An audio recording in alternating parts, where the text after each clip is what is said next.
Hello, good morning, and welcome back to another episode of 10 a.m. Tea with Natalie. I hope that your week is off to an awesome start. I am about to go into the office myself and see some fabulous patients today. So really quick before I get my move on, I'm going to talk to you guys about how to stick to your exercise routine.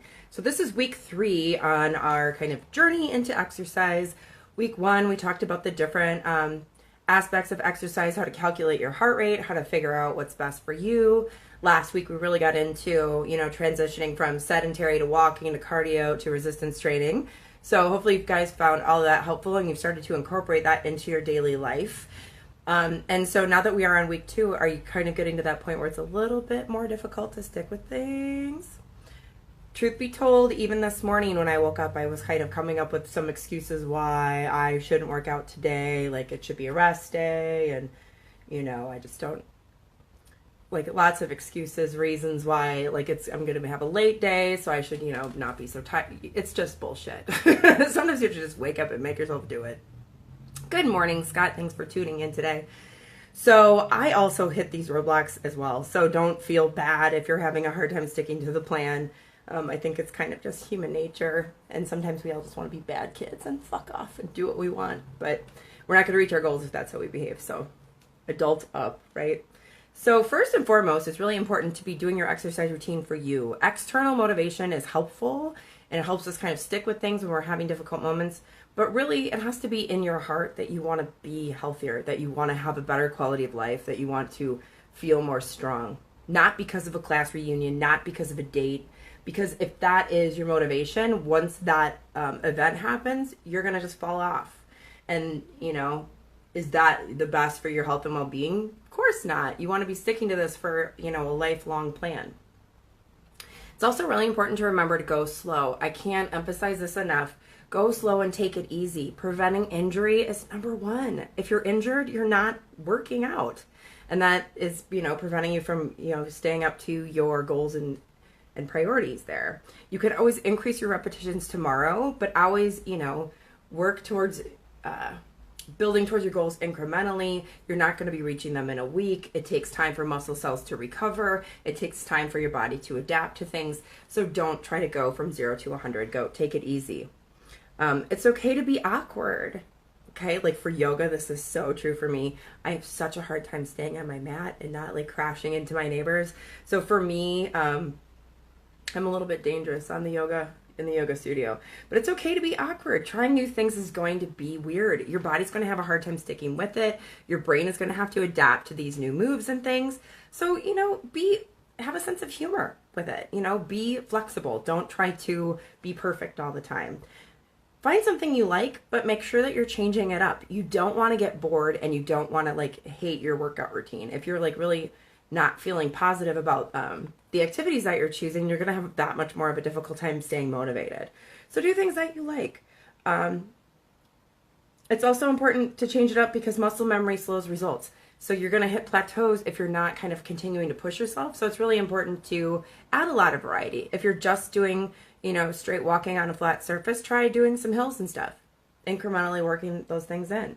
Be realistic with your goals. It's not all or none. And it's really hard to stick to a kind of drill sergeant sort of vibe for a long period of time. You may, do really well on Hell Week, but they don't call it Hell 6 months for a reason because you can't stick with it for that long. Then it starts to feel like punishment. And if it starts to feel like punishment, you're not going to be following through on that. Look at roadblocks as a place to make change too. Like just because you're reaching plateaus and you're kind of getting stuck doesn't mean that you should give up. This is where you dig a little deeper, you do a little bit more research, you educate yourself, and the different ways to kind of get through those things. And if you're having a hard time being really consistent, make sure that you're doing your workouts in the morning. For me, that is my MO. The only thing I can control basically in my day is what time I wake up. After that, it's kind of, patients are calling and emailing and, my schedule can be all over the place. So I make sure to schedule time for me in the morning before I look at my email, before I'm responding to patients, before anyone's even expecting business hours to be going on. That's when I'm awake and at the gym. If I tell myself I'm going to do it at the end of the day, there's always a million reasons why I don't. Things run late, I'm too tired, I'm too hungry, and then crap just slips away from me. So figuring out a way to be consistent is really important, and being realistic with your schedule is really important. So make sure you're thinking about that kind of stuff. Work with what you have too. You don't have to, like, it doesn't have to be a situation where you're spending, $5,000 on exercise equipment. Start with walking. All you need is shoes. You can start doing resistance training with your body weight, doing some push-ups and some lunges and some squats and stuff. It doesn't have to be expensive. If you're limited on time too, what about working out at home? What about, just doing some push-ups and lunges and a quick set in your living room, or, walking around your house, walking around the block. These things can be, as accessible as you want them to be. There's no excuse to not be doing it. Money and time and location is not a reason to let your body fall apart. All right. It's really also important to commit and make it part of your routine. This is something that has to be sustainable for the rest of your life. Yes, you need to exercise every, week for the rest of your life. That's how you stay healthy. So schedule it as a priority, and don't say, fuck it, if you lose a week because you got sick or you went on vacation or you get out of the habit. As soon as you catch yourself being out of the habit, get back into the habit. Don't give up on yourself. And for me, I've also found that tracking everything makes it a lot easier. So if I'm keeping track of my calories, and I'm keeping track of, my calories burned and my intake and my diet, and I'm keeping track of my water and my sleep, I tend to be a lot more consistent because I have that data holding me accountable. So if you're a science mind too, definitely, track these things. It's a lot easier for me to stick with it if I see all the data there. And the last thing is, sometimes setting a deadline goal can be really helpful for keeping you motivated. So these are things that are kind of continual. So set a goal for running a 5K, sign up for a charity race, and then continue to do those things so you keep working and building towards that. So that way you can feel, really great because you are supporting a cause that you care about and that is meaningful to you. And you're also taking care of your body. Brilliant. And why shouldn't you be more brilliant, right? So I hope that you found that to be helpful. Use those tips and tricks to help stick to your exercise routine. Coming back tomorrow and Thursday, we're going to talk about how to get the most out of your exercise routine and how to get the most out of your recovery.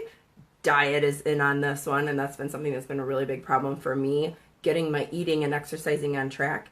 So we're definitely going to be talking about that a little bit more, and then we're going to finish up the week with talking about exercise trends for 2018 and where is everyone going and what is the latest and greatest stuff you're going to be seeing. So I hope that you'll be tuning in. I'm here every Tuesday through Friday at 10 a.m. Pacific, 1 p.m. Eastern on Facebook Live. If you have any questions, comments, concerns, please enter them here after this video. You can even interact post live. I'm happy to help you however I can. And I hope that you have an awesome day. Have a glass of water, take good care of yourself, and come back again tomorrow with Wednesday's 10 a.m. tea with Natalie at 10 a.m. So have an awesome day. Take care, and I'll see you soon. Bye-bye.